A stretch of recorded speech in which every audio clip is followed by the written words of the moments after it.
아멘.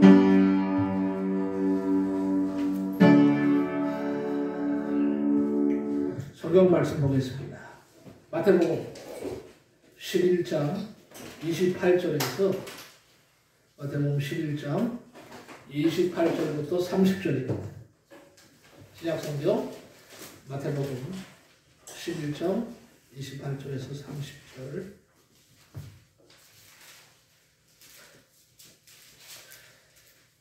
너무나도 유명한 말씀이죠. 마태복음 11장 28절에서 30절입니다. 다 찾으신 줄 알고 한 목소리로 교독합니다. 마태복음 11장 28절에서 30절입니다. 신약성경 18페이지, 제 성경 18페이지입니다. 다같이 우리 한 목소리로 합독합니다. 28절부터 30절 시작. 수고하고 무거운 짐진 자들아 내게로 오라. 내가 너희를 쉬게 하리라. 나는 마음이 온유하고 겸손하니 나의 멍에를 메고 내게 배우라. 그리하면 너희 마음에 쉼을 얻으리니 이는 내 멍에는 쉽고 내 짐은 가벼우니라 하시니라. 아멘. 오늘 말씀을 가지고 오라 쉬게 하리라. 소제목은요, 무거운 짐을 해결하려면 무거운 짐을 해결받는 방법, 이런 소제목을 달았습니다. 오늘도 말씀에 많은 은혜가 되시기를 바랍니다. 네. 여러분, 아이러니라는 말을 들어보셨어요? 흔히 또 아이러니컬하다, 아이러니 라는 말을 많이 씁니다. 어학사전을 찾아보니까 이 아이러니가 이렇게 되어 있어요. 예상 밖의 결과가 빚은 모순이나 부조화, 이렇게 되어 있습니다. 오늘 현대를 살아가는 인간들을 보면 참 고민도 많고 짐도 많습니다. 옛날에 비하면 생활 환경이 월등히 좋아졌죠. 풍요로워졌죠. 없는 게 없습니다. 문명, 문화가 많이 발전했어요. 살기가 얼마나 좋아지고 편해졌습니까? 옛날에는요, 차가 없어서 그야말로 개나리 보침을 하고 20리, 30리 길을 걸어 다녔습니다. 그런데 지금은 차가 있어서 심 하나 안 들이고 갈 수가 있습니다. 옛날에는 이를 닦을 때요, 치약이 없어서 소금을 손에 묻혀서 닦았습니다. 지금은 치약을 전동 칫솔에 묻혀서 닦습니다. 이것도 전동 칫솔도 잇몸은 상한다고 해서 요새는요, 이 음파 전동 칫솔이 나왔어요. 음파 정말 살기 좋은 세상이죠. 옛날에는 시계도요, 기계 시계였어요. 사람이 만들고 조립했습니다. 근데 기능은 딱 시간 보는 거 하나밖에 없어요. 그런데 지금은요, 스마트워치를 착용합니다. 이거 하나면 다 할 수 있어요. 스마트워치는 시간만 보는 것이 아닙니다. 전화를 받을 수도 있고 걸 수도 있어요. 메시지, 건강 체크, 운동 체크, 다 할 수 있어요. 음악도 듣습니다. 전화를 받고 걸 수도 있죠. 참 행복하고, 즐겁고, 신나죠. 그러면 우리가 스마트하게 살아야죠. 말 그대로 스마트워치니까. 스마트하게 살아야 되지 않겠습니까? 그런데, 아이러니하게도 그 옛날에 비하면 고민이 더 많아. 걱정거리가 더 많아. 짐도 옛날보다는 훨씬 몇 배 더 무거워졌습니다. 시대는 더 좋아졌는데 어떻게 된 일인지 살아가는 것은 더 어렵고 힘들어졌습니다. 이게 아이러니하지 않습니까? 뭐가 아이러니인가요? 더 좋아져야지. 짐이 점점 가벼워지고 날아가야 되는데 날아가기는커녕 짐에 밀려서 허덕거리면서 살아야 돼. 더 무거워졌어. 이걸 어떻게 할 거냐 이거예요. 바로 이 인간의 이 짐 문제, 이 문제를 너무도 명확하게 하나님이 알고 계시기 때문에 지금으로부터 2000년 전에 이미 예수님께서 이 문제를 아시고는 해결하시기 위해서 오늘 본문 말씀을 주신 겁니다. 여러분 세상 사람들이 살아가는 모습을 보면 곁에서 볼 때는 곁에서 보면요 별일 없는 것 같아. 다 평안해 보여. 조금만 깊이 들여다보면 누구나 다 무거운 집이 있습니다. 오늘 제가 아침에 깜짝 놀란 일이 하나 있었어요. 이제 저도 바깥에 화장실을 제가 청소를 좀 하고 지저분해서 그리고 나오는데 말이에요. 이제 저 아침에 집사님이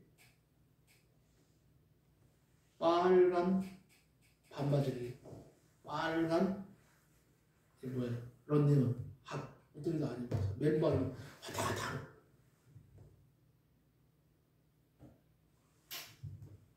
보는 순간에 야 이거 미쳤구나 저런 미치지 않은다. 좀 제정신이 아니다. 아닐 것 같아. 맨발로 그냥 왔다 갔다 하는 거야. 맨발로. 평소에 쓰던 안경도 안 쓰고 말이야. 그래서 몰래 들어오지도 못하고 밖에서 가만히 봤어요. 집놈들 가는데 좀 있으니까 또 맨발로 오는 거예요. 너무 놀랐어요. 아, 뭐 부부싸움을 심하게 했든지 아니면 자식 때문에 그랬든지 무슨 일이겠다. 근데요 처음에는 못 알아봤어요. 아들인지 아버지인지 잘 모르겠어요. 비슷해가지고. 그래서 가까이 오면 자세히 보니까 집사님이 맞아. 깜짝 놀랐어. 어이구 집사님 이게 웬일이세요? 왜 맨발로 이렇게 그냥 다니세요? 그랬더니 그게 이제 내 마음을 알았는지 왜 목사님 제가 미친 줄 아세요? 그럼 웃으시는 거예요. 아니 근데 왜 맨발로 다녀? 그랬더니 하시는 말씀이 누가 그러더래요. 흙을 맨발로 밟고 다니면 아침에 흙을 맨발로 밟고 다니면 건강에 좋다 그래서 맨발로 이렇게 다니는 거예요. 목사님 저 웃으시지 않았어요? 같이 웃었어요. 그래서 같이 내가 그래서 주사님 정말 다행이다. 나는 주사님이 이렇게 했는 줄 알았어. 갑자기 그러고 다니길래 본인도 가까이 가지고 웃으세요.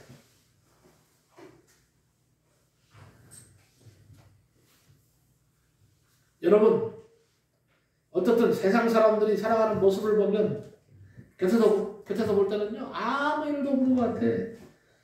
그저 그냥 행복하게 사는 것 같아. 그런데 조금만 깊이 들여다보면 문제 없는 사람이 없더라 하는 겁니다. 짐이 없는 사람이 없더라 하는 겁니다. 고민이 있습니다. 한숨이 있습니다. 그래서 사는 곳마다 보면 거기에 탄식이 있고 비명이 있고 눈물이 있고 싫은 소리가 들리더라니. 근데 어떻게 보면요 좀 남의 삶을 좀 깊이 안 들여다보는 게 좋을 것 같아요. 봐도 못 본 척하고 그냥 너무 깊이 들여다보면요 나도 상처받고 다 상처받아요. 아파요. 우리 인생이 언제부터 이렇게 무거운 짐을 지고 비틀거리기 시작했습니까? 창세기 1장을 보면 하나님께서 참으로 세상을 아름답게 창조하셨습니다. 창조하실 때마다 좋았더라 하나님이 너무 좋아하셨어요. 근데 6일째 인간을 만드시고 그 단어가 하나 더 붙어 있습니다. 아시죠? 더욱이 심히 좋았더라. 심히 좋았단 말은요 하나님께서 기뻐하셨단 말이에요. 좋아하셨단 말이에요. 이 말 속에는요 완벽입니다. 그러니까 하나님은 인간을 완벽하게 만드셨어요. 그런데 창세기 3장에 넘어오면서 인간이 하나님의 명령을 어겼습니다. 죄를 범함으로 인해서 저주를 받게 되었습니다. 그래서 땅 역시 가시와 엉겅퀴를 내게 되었다고 성경은 말씀합니다. 가시와 엉겅퀴가 있는 곳은요 인간이 쉴 수 있는 곳이 아닙니다. 가시에 누울 수 있습니까? 엉겅퀴 앞에 엉겅퀴에 누울 수 있습니까? 거기서 살 수 있어요? 없습니다. 결국 인간은 죄로 인해서 영원히 쉴 수 있는 하나님의 품에서 쫓겨나게 됐습니다. 가시와 엉겅퀴로 뒤덮은 세상에서 거기에서는요 진정한 쉴 곳이 없더라. 노래도요 쉼표가 있습니다. 그림도 여백이 있습니다. 조각도 공간이 있습니다. 고속도로에는 휴게소가 있어요. 주유소가 있습니다. 그러나 정말로 쉬어야 할 인생이 마음 푹 놓고 쉴만한 곳이 어디에 있습니까? 제주도에 가면 심팡이라는 곳이 있어요. 심팡이라는 곳이 있는데 이 팡이란 말은 제주도 방언이에요. 높이 쌓은 망대를 말합니다. 길 가다가 피곤하고 또 좀 다리 아파서 쉬고 싶으면 머물 수 있는 거예요. 거기서 누워서 쉴 수도 있어요. 이게 심판이에요. 예로부터 가정을 안식처라고 말합니다. 외국 사람들은 스위트룸이라고 하죠. 스위트룸이라는 말이 뭡니까? 달콤하다는 말 아니에요? 맛있는, 향기로운, 감미로운, 상냥한, 신선한 온갖 좋은 뜻이 다 총망라되어 있는 단어가 스위트. 그런데 오늘날 왜 많은 가정이 깨어지고 무너지고 있습니까? 왜 가정에서 한숨 소리가 그렇게 크게 떠나고 있습니까? 진정한 안식처가 못되기 때문이요, 쉼터가 못되기 때문입니다. 이렇게 고민하면서 무거운 짐을 지고 살아가는 사람들을 향해서 주님은 무엇이라고 말씀하십니까? 수고하고 무거운 짐진 자들아 다 내게로 오라. 이 말씀은 세상에서 지친 사람들에게 생수와 같은 말씀입니다. 하나님은 이 말씀 속에서 당신이 얼마나 인간을 극진히 사랑하시고 계시며 얼마나 최고로 축복하기를 원하시는가를 아주 여실히 보여주는 말씀입니다. 그렇습니다. 사랑하는 성도 여러분, 인생들 가운데 짐을 지지 않는 사람이 누구며 수고의 고통 없이 살아가는 사람이 누가 있겠습니까? 다 아픔이 있고 고통이 있어요. 그러면 현대의 삶의 정황이 오늘 본문에 잘 나타나 있음을 알 수가 있습니다. 그것은 한마디로 수고하고 무거운 짐진 인생이라는 것입니다. 그런데 수고라는 단어는요, 처음부터 인간에게 만들어진 단어가 절대 아닙니다. 수고라는 단어가 없어요. 창조됐을 때 어디 수고하라는 말이 있어요. 수고라는 말 자체가 없습니다. 인간이 처음 죄를 범했을 때 찾아왔습니다. 창세기 3장 16절에 보니까 범죄한 하와에게 하나님은 뭐라고 말합니까? 내가 이제부터는 수고하여 자식을 낳을 것이다. 여기에 처음으로 등장하는 단어가 수고입니다. 그전에는 없어요. 수고라는 말 자체. 응? 아담에게도 이제부터는 그래서 종신토록 땀을 흘리며 수고할 것이라고 했어요. 이 수고는요, 단순한 노동을 의미하는 말이 아닙니다. 이것은 고통스러운 노동을 의미하는 말이에요. 수고한다는 말은 스스로 일을 만들어서 고생을 하는 것을 말합니다. 가만히 보면 고생할 것이 없는데 만들어서 고생을 하는 사람이 있어요. 만들어서. 나는 그 대표님이 우리 사모님이라고 생각해요. 사모님은 일을 만들어서 고생하는 사람이에요. 가만히 있으면 고생 안 해도 돼요. 일을 만들어. 제발 여보 일 좀 만들지 마라. 일 좀 만들지 마라. 여보 내 태생이 그런 걸 어떻게 하는 거지? 가만히 있으면 오히려 병난다. 자꾸 움직이는 거예요. 이제 가을부터는 절대 밭을 하지 않기로 했거든요. 뭐 심지 않기로 했거든요. 며칠 때 슬슬 또 얘기를 하더라고요. 여보 저 밭에 배추는 심지 않더라도 뭐? 무슨 무예요? 초록무? 초록무는 심어야 될 것 같아요. 땅 좀 파주세요. 이런. 네. 이거 안 한다며. 네. 이제 하지 안다고 약속했잖아. 그래서 그만하자는 거야. 내가 속으로 그래서 야 요것만 당신은 그런 사람이 아니에요. 그래서 그래 알았어. 하여튼 손 수술을 해야 되거든요. 하기 전에 올해는 힘들 것 같아요. 우리 처제가 하고 나서 고생을 많이 한 것 같아요. 손 때문에. 그거 보고 좀 한번 지켜보자. 그래서 이제 내년으로 넘어갔어요. 올해는 좀 지켜보고 처제 때문에. 응? 며칠 있으면 또 이제 씨를 심어야 돼. 사서 고생하는 사람들이 있더라고. 근데 사서 고생하는 것을 수고라고 합니다. 수고.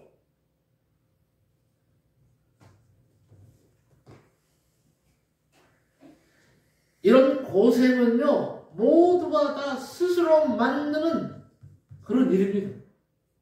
그 이유가 근데 뭔지 아세요? 자기 욕심 때문에 그런 거야. 욕심. 지나친 욕심 때문에 스스로 사서 고생을 하는 거예요. 성경은 그렇게 말하고 있어요. 무거운 짐을 어쩔 수 없이 치고 나가는 짐을 말합니다. 무거운 짐을. 약하기 때문에 피하거나 모면할 길이 없어서 수동적으로 당하는 고통을 말합니다.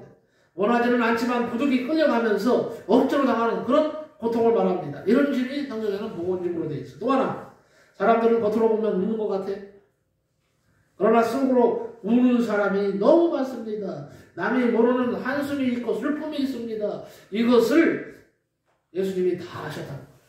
그래서 수고하고 무거운 짐을 졌다는 것이 죄로 인해 저주받은 인생의 본질이라는 것을 예수님은 아신 겁니다. 간파하신 겁니다. 그래서 절망하는 인생들을 향해서 두 팔을 벌리시고 누구든지 다 내게로 오라! 이렇게 오늘도 우리를 초청하고 계시는 겁니다. 성경에는요, 오라는 말이 몇 번에 나와 있을까요? 성경에 오라는 말이 먼저 신약에서 한 몇 번 정도 될 것 같아요? 400여 번이 나와. 오라는 말이 400여 번이 되고요. 구약에는 200여 번이나 나옵니다. 왜 오라고 말씀하실까요? 우리의 죄 문제를 다루시기 위해서 오라고 하십니다. 이사야 1장 18절에 여호와께서 말씀하시되 오라 우리가 서로 변론하자. 너희 죄가 주홍 같을지라도 눈과 같이 씌어질 것이요 진홍같이 붉을지라도 양털같이 되리라 했어요.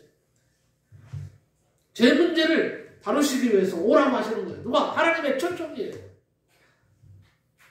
이 초청에 응하시기 바랍니다. 그러면 먼저 죄 문제가 해결돼야 돼요. 죄 문제가 해결돼야 여러분 짐이 가벼워집니다. 죄 문제가 해결되지 않으면 절대로 쉼이 없어요. 무거운 짐을 지고 가야 돼요. 두 번째는요, 목마른 자로 오라고 했어요. 목마른 자. 이사야 55장 1절에 3절에 보니까 너희 목마른 자들아 물로 나오라. 돈 없는 자도 오라. 너희는 와서 사 먹되 돈 없이 값없이 와서 포도주와 젖을 사라. 너희가 어찌하여 양식하는 것을 위하여 은을 달아주며 배부르게 못할 것을 위하여 수고하느냐. 나를 청종하라. 그리하면 너희가 좋은 것을 먹을 것이며 너희 마음이 기름진 곳으로 즐거움을 얻으리라. 너희는 귀를 기울이고 내게 나와 들으라. 그리하면 너희 영혼이 살리라고 했어요.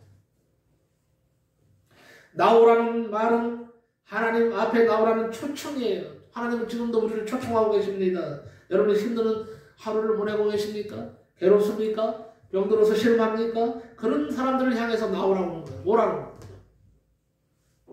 여러분, 돈을 벌기 위해서 직장에 나가는 것은 빠지면 큰일 나는 줄 알아요.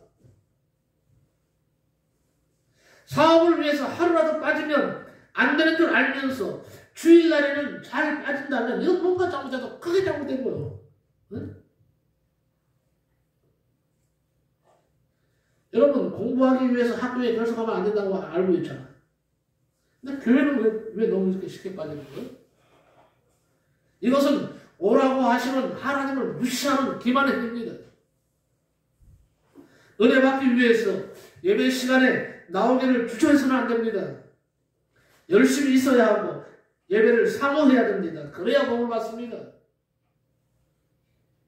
그리고 귀를 기울이고 들으라 이렇게 말씀하십니다. 그러면 우리의 영혼이 살리라고 했어요.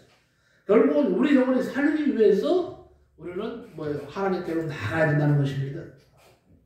로마서 10장 17절에 그러므로 믿음은 들음에서 나며 들음은 그리스도의 말씀으로 말미암았느니라 그랬어요.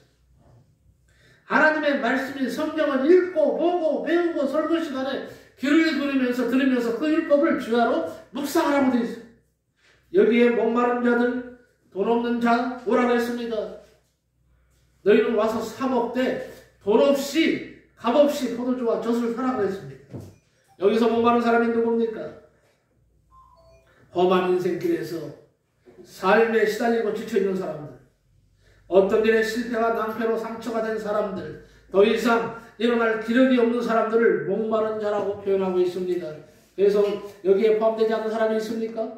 나는 거기에 포함된 사람 아닙니까? 도대체 우리 인생의 목마름은 도대체 어디서 어떤 방법으로 해결할 수 있겠습니까? 요한복음 4장에 한 목마른 여인이 나오죠. 그 여인은 남편이 5이었고 지금 있는 남편도 제 남편이 아니라고 성경은 말씀합니다. 아마 지금으로 말하면 분명히 창녀인 것이 분명하다 이렇게 돼 있죠.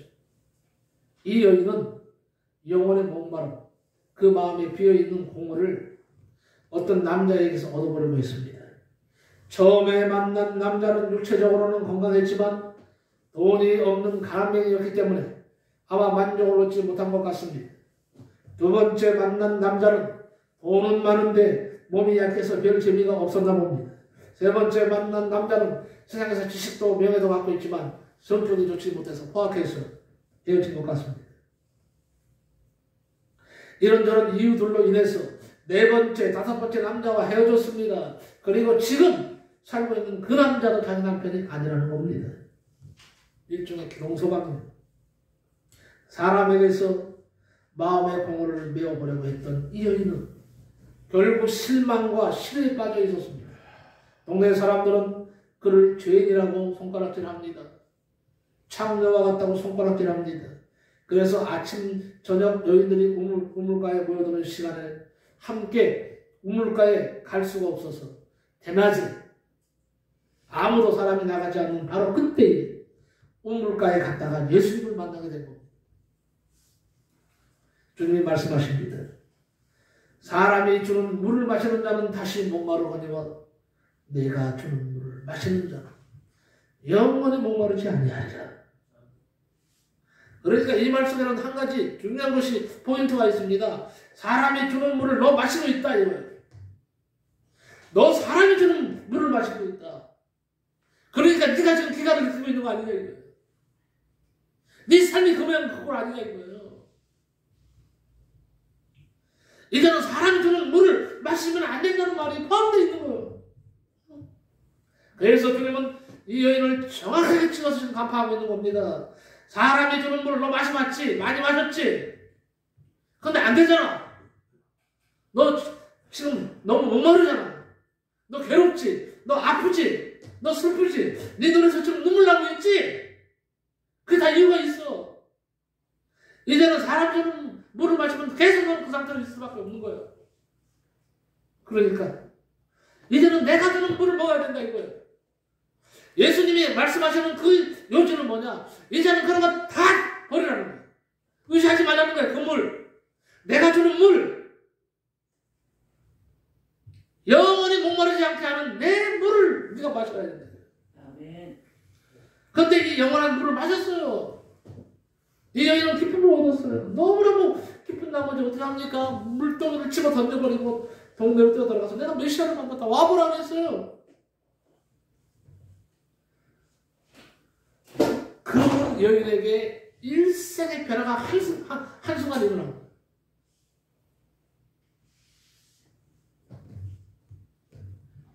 우리 주님은요 오늘도 우리에게 회복을 주시려고 뭐라고 하십니까? 회복을 주시려고. 여러분 회복되기 원하시죠? 주님 끌고 가면 돼. 다른 방법 없어. 다른 거 없어요.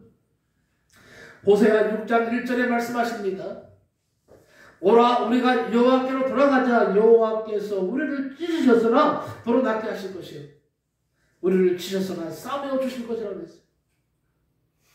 하나님은 때때로 우리를 치기도 하십니다. 때때로 우리가 잘못하면 우리를 찢으시기도 합니다. 죄를 지으면 찢으십니다. 그것은 우리가 하나님 앞에서 바르게 살지 못하고 죄를 범했기 때문에. 그러나 우리가 회개하고 하나님께로 돌아오기만 하면 하나님은 우리를 찢었다가도 싸매어 주시고 우리를 찢으셨다가도 보름답게 해주신다는 거예요. 그리고 중요한 것은 쉼을 주시려고 오라고 하시는 거예요. 쉼. 여기서 쉼이 뭘까요? 안식? 여러분, 여기서 쉼은 안식만 말할까요? 여기서 말하는 쉼이라는 언어를 보면 뭘로 된 줄 아세요? 평안으로 되어 있어요. 평안. 마음의 평안. 이게 중요하다.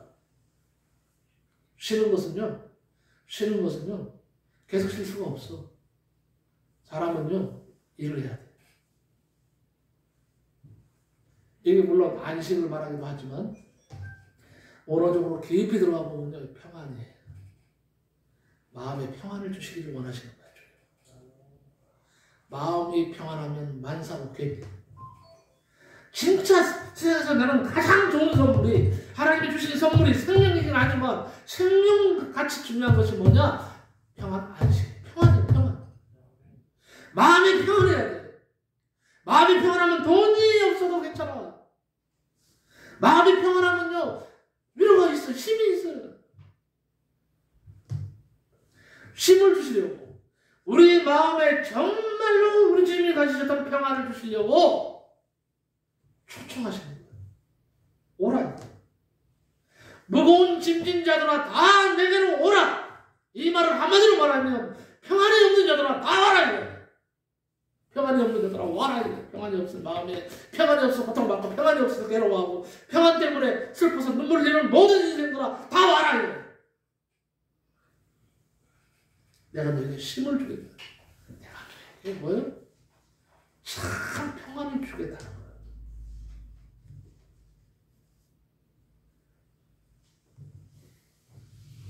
오늘 예수님의 다오라는 초청에는 몇 가지 깊은 뜻이 있죠. 짐을 털어주겠다. 다 내게로 오라. 네, 내가 짐을 털어주겠다. 주님은요, 절대 짐을 없애주겠다는 말이 없어요. 어디를 봐도 내가 짐 자체를 없애주겠다는 말이 없어요. 같이 지자는 거예요, 주님께서. 너의 짐을 없애주는 것이 아니라 네 짐을 가볍게 해주겠다는 거예요.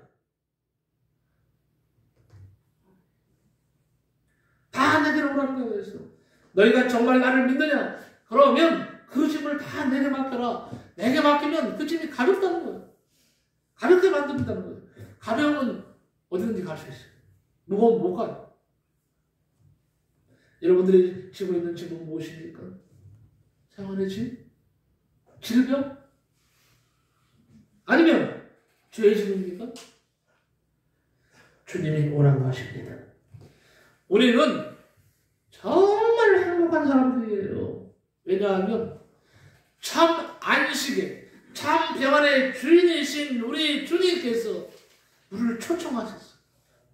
나같은 죄인을 초청하셨어요. 나같이 대망가지 같은 사람을, 인생을 살아가는 나를 우리 주님이 초청하시는 거예요. 나는 그래서 행복한 사람인 거예요. 우리들이 지고 있는 이 무거운 짐들은 모두 책임져 주실 우리 하나님이 계시다. 아멘. 이건 행복한 일입니다. 아멘. 짐이 무거우면요, 행복하게 느끼세요. 왜? 주님 앞에 갈 수 있잖아요. 주님께로 가면 너의 짐을 가볍게 해주겠다. 같이 지고 가자. 그래서 시편 37편 5절에 너의 길을 누구한테 맡기라? 여호와께 맡기라고 그랬어요. 그러면 저를 의지하면 저가 이루시고 그랬습니다. 시편 55편 22절에 내 짐을 여호와께 맡기라. 너를 붙드시고 의인의 요동함을 영영히 허락지 아니하시리로다 그랬어요. 베드로전서 5장 7절도 너희 염려를 다 주께 맡겨버리라 그랬어요. 여기는요. 이는 저가 너희를 공고하심이라 그랬어요. 조지 물러 목사님은 이런 말을 했습니다. 믿음이 시작되는 곳에 염려가 끝나고 염려가 시작되는 곳에 믿음이 끝난다는 아주 유명한 말을 했어요. 정말 여러분 다시 한번 주님을 향한 믿음이 시작되면 염려는 끝나는 겁니다. 그런데 지금도 염려가 계속되고 있다면, 염려가 시작되면 바로 그것에 믿음이 끝이 나다는 사실을 아시기 바랍니다. 어떤 집사님이요, 늘 생각하기를 왜 내 집은 이렇게 무거운가? 자기 집이 너무 무겁다고 생각을 했어요. 그래서 항상 기도할 때 예수님, 내 집이 너무 무거워요. 내 집이 너무 무거워요. 가볍게 해주세요. 그래서 늘 지치고 힘겨워했습니다. 그러다 오늘날 기도하다가 지쳐서 그만 잠이 들었습니다. 꿈속에 하얀 눈 덮인 소란 풍경이 나와 있었습니다. 소박하게 쏟아진 눈길 위로 두 사람이 걸어가고 있었습니다. 두 사람의 발자국이 선명하게 나타났어요. 그런데 한참 있다가 보니까 한 사람이 없어져 버렸어요. 자세히 보니까 한 사람이 몹시 지쳐 있을 때 다른 한 사람이 그걸 업고 가고 있는 거예요. 그 모습을 보면서 이 사람은 생각했습니다. 누군지는 모르지만 저 사람도 나처럼 지쳐있구나, 그런 생각을 하면서 유심히 쳐다보니까 업고 가는 사람은 주님이었고 등에 업힌 사람이 바로 자기라고. 그렇습니다. 우리 주님이 우리와 함께 하시면 그 어떤 짐도 해결받을 수가 있습니다. 예수님의 초청 속에는 참 평안과 쉼을 주시겠다는 메시지가 담겨 있어요. 쉬게 하리라. 쉬게 하리라. 성도가 교회에 와서 기도하는 모습이 여러 가지입니다. 어떤 사람은 혼자 앉아서 아주 큰 소리로 실컷 울고 갑니다. 참 어떨 때는 참 푸짐하게도 운다. 푸짐하게 울면서 얼마 동안 기도하고 갑니다. 그 사람이 목사님을 보고는요, 울다가 목사님 죄송합니다. 저는 이렇게 한번 풀고 가야 당분간 살 수가 있습니다. 그것이 무슨 말씀입니까? 그랬더니 이렇게라도 하지 않으면 나는 계속 무거운 짐을 지고 살아가면서 허덕이기 때문에. 그러면서 교회가 고향이라는 거예요. 자신의 마음의 고향이라는 거예요. 오늘도 나는 고향을 찾아왔습니다. 고향을 찾아오니까 너무 좋아요, 목사님. 고향을 찾아오니까 기도하는데 주님 만나주셨어요. 여러분, 교회가 고향이에요. 고향, 영혼의 고향. 영혼의 고향이기에 와서 그렇게 실컷 넘어가면 한동안 위로가 되어서 살아갈 수 있다는 거예요. 나는 생각했습니다. 참 좋은 영적인 통로를 이 사람은 찾았구나. 우리도 이런 눈물이 있어야 됩니다. 눈물이 말라버린 적이 언제예요? 여러분, 병원에 누워서 맨날을 한번 보내보십시오. 주일날 교회에 가는 길이 얼마나 고마운 일인가를 알게 될 겁니다.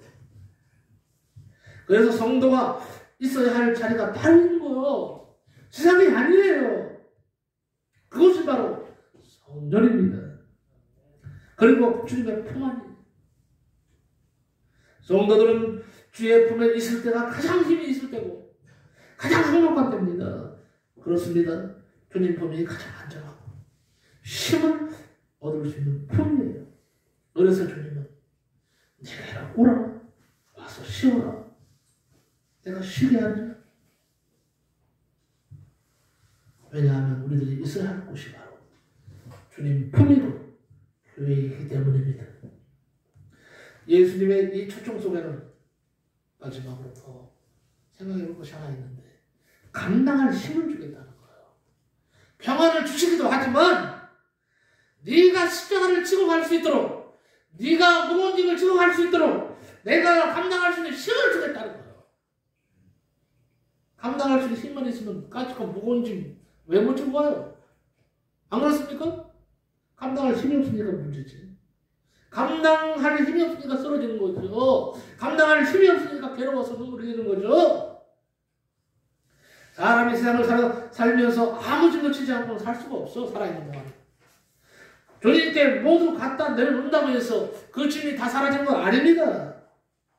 아무 짐도 지지 않고 인생길 걸어갈 수가 없어. 내일을 살아갈 수가 없습니다.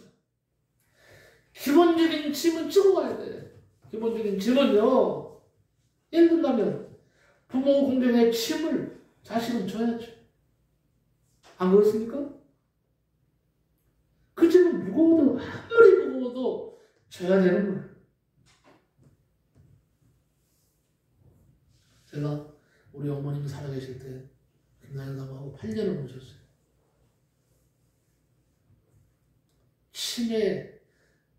치매인데도요, 우리는 그래요. 치매도 더러운 치매 걸리셔서 아주 계속 바깥으로 나가는 거예요. 바깥으로 도망가는 거예요. 밤에도 나갔어요. 새벽도 나갔어요. 잠을 잘 수가 없어, 우리가. 응? 잠깐 잠들면, 잠깐 잠들면 어느 사이 없어요. 그러면 어디에 계신지를 알 수가 있어야지. 밤새도록 돌아다니는 거예요. 찾으러 오다.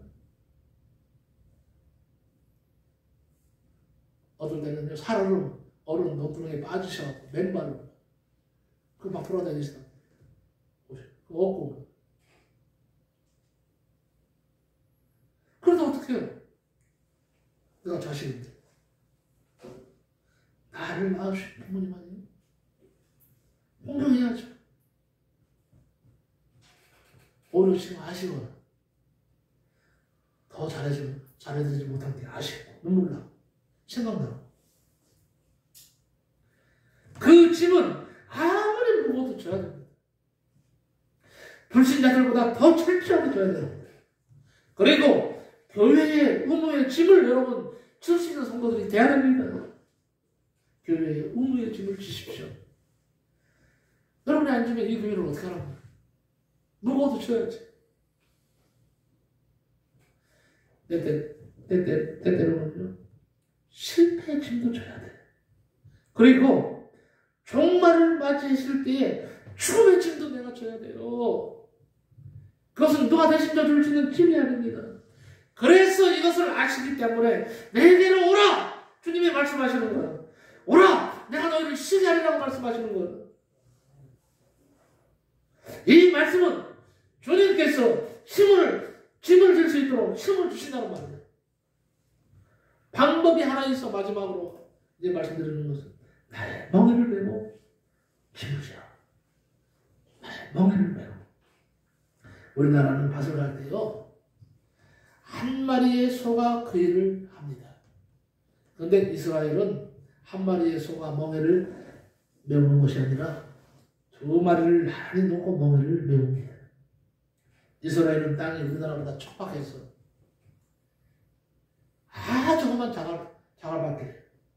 그래서 소 두 마리가 밭을 가는 겁니다. 이렇게 소에게 씌우는 것을 멍에라고 합니다. 이 멍에라는 말은 굴레를 말합니다. 사람들에게도 여러 가지 멍에가 있습니다. 굴레가 있습니다. 곱게 자란 처녀라 할지라도 시집을 가면 아내로서, 며느리로서 멍에를 줘야 돼. 살림살이를 해야 돼. 밥도 줘야 돼. 청소도 해야 돼. 빨래도 해야 돼. 그것이 멍에죠. 남자는 어떻습니까? 식구들을 먹어 살리기 위해서 새벽 일찍부터 일어나서 일을 해야 됩니다. 남편으로서, 아버지로서의 멍에입니다. 선생님도 선생님으로서의 멍에가 있습니다. 학생은 학생으로서의 멍에가 있습니다. 그런데 본문을 보면 다른 멍에를 매라는 것이 아닙니다. 나의 멍에를 매라는 거예요. 누구의 멍에입니까? 주님의 멍에를 매라는 거예요. 그러면 짐이 가벼워진다. 그 말은 예수님께서 함께 너의 멍에를 져주겠다. 그러려면 네가 짐이 가벼우려면 내가 지고 있는 멍에를 네가 치라. 같이 치라.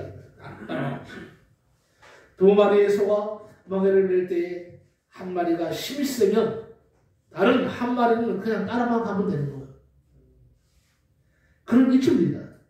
우리가 예수님의 멍에를 매면 예수님께서 앞서 가시기 때문에 그 멍에는 쉽고 짐이 가벼울 수밖에 없는 겁니다. 여러분, 우리가 십자가를 지면 너무 힘들고 어렵잖아요. 무겁잖아요. 도저히 못 갈 것 같습니다. 그러나 한참 가다 보면 내가 십자가를 지고 가는 것이 아니라 십자가가 나를 지고 지상길을 가게 해준다는 사실을 알게 됩니다. 얼마나 놀랐습니까? 그것이 바로 십자가입니다. 예수님께서는 저와 여러분들에게 주님의 멍을 치라고 말씀하십니다.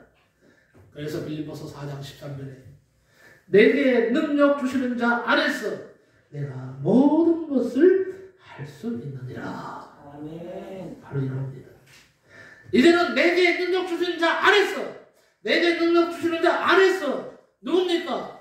주님이 주시는, 능력 많으신 주님이 주시는 그 힘 안에서 살아가자. 그럼 모든 것을 할 수 있어요. 결론적으로 말씀을 드립니다. 왜 예수님은 우리를 초청하십니까? 예수님만이 우리 인생의 해결자이시기 때문입니다. 인생에 수고하고 무거운 짐을 주님만이 해결해 주실 수 있습니다. 여러분, 세상에 재미는 줄 수 있어? 세상에 재미는 줄 수 있지만 기쁨은 하나님만이 주실 수 있습니다. 재물이 편안을 줄 수 있지만 평안은 하나님만이 주실 수 있어요. 하나님만 우리에게 참 평안과 참 안식을 주시는 분이십니다. 삶이 공고하고 무거운 언제든지 주님을 찾으시기 바랍니다. 주님께서 반겨받아 주실 것입니다. 잘했다 아들아, 잘 왔다 사랑하는 딸아, 너 짐이 무거워서 왔구나. 같이 지자. 그럼 가벼울 것이다. 이렇게 말씀하신 겁니다. 기도합니다. 고마우신 하나님, 감사합니다. 너무도 유명한 말씀입니다. 너무도 잘 알고 있는 말씀입니다. 오늘 그런데 이 말씀을 다시 한번 새록새록 마음에 새기면서 말씀드리면서 큰 은혜를 받습니다. 위로를 받습니다. 주님이 나를 초청하셨다는 사실 앞에 감사합니다. 내가 아무리 무거운 짐을 지고 걸어간다 하더라도 허덕여도 내가 주님께만 가면 해결을 됩니다. 가벼워짐을 믿습니다. 주님과 동행하는 우리의 삶이 되게 하여 주옵소서. 예수 그리스도의 이름으로 기도하옵나이다. 아멘. 아멘.